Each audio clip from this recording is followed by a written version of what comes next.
One to go. 4 more miles for Will Power and the Verizon Chevrolet. And a two-year drought will be ended at the end of this final lap. And that last lap, no softy, a 1:44.5 from Will Power, putting a stamp on things here today. Newgarden and McLaughlin, 45.1 and a 45.4 respectively. So he's going to do it with grit, determination, and pushing the limits all the way to the end. Just to underscore how much this victory is going to mean to Will Power, he went 16 consecutive seasons with at least one win. And then you go winless last year? He's like, what's going on? I got to get back to the winner's circle. And then already through 6 races this year, it didn't come. And that's been a point of frustration. However, his consistency has been amazing. He's had a couple podium finishes, finished second on a few times as well, and he kept saying, man, I'm so sick and tired of finishing second. But when you keep putting yourself in that position, you keep running up front, having those mistake-free races, eventually the brakes are going to fall your way, and this was not anything falling his way. This one was earned throughout the entire race, and a great final pit cycle, saving the fuel when he need to and putting on the power when it called for it. And at the same time for Team Penske, a few corners away from a 1-2-3 finish, Diff. It's been a long time since they had that. 2017 Sonoma was the last Team Penske 1-2-3. Simon Pagenaud, Joseph Newgarden and Will Power. But today, here at Road America, the Expel Grand Prix is all about Will Power. Power ends a 2-year winless drought by winning here. Congrats. Finally. Finally. Boy, that didn't take long. Oh, man. There you go. Well-deserved win. We have to fight for all of them. Guys deserve that. Feel great that we finally win a race.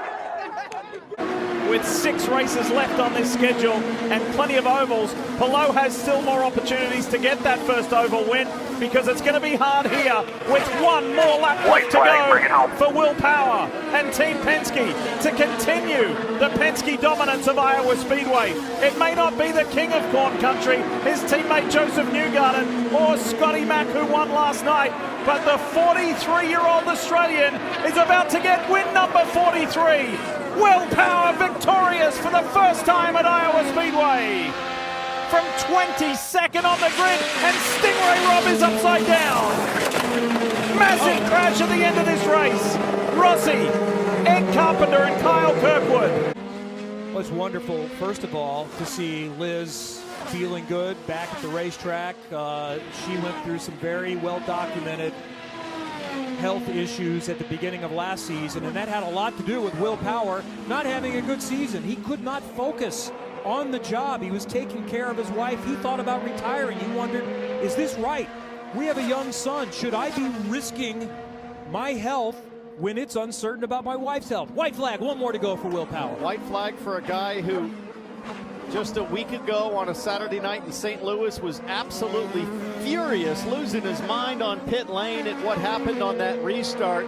And today couldn't contrast more, James, in terms of the kind of serene day that Will Power has had. Start to finish, it's been smooth, it's been perfect, and it's been dominant. 2 wins on the season already. He'll be the first driver to clock up a 3rd victory in 2024.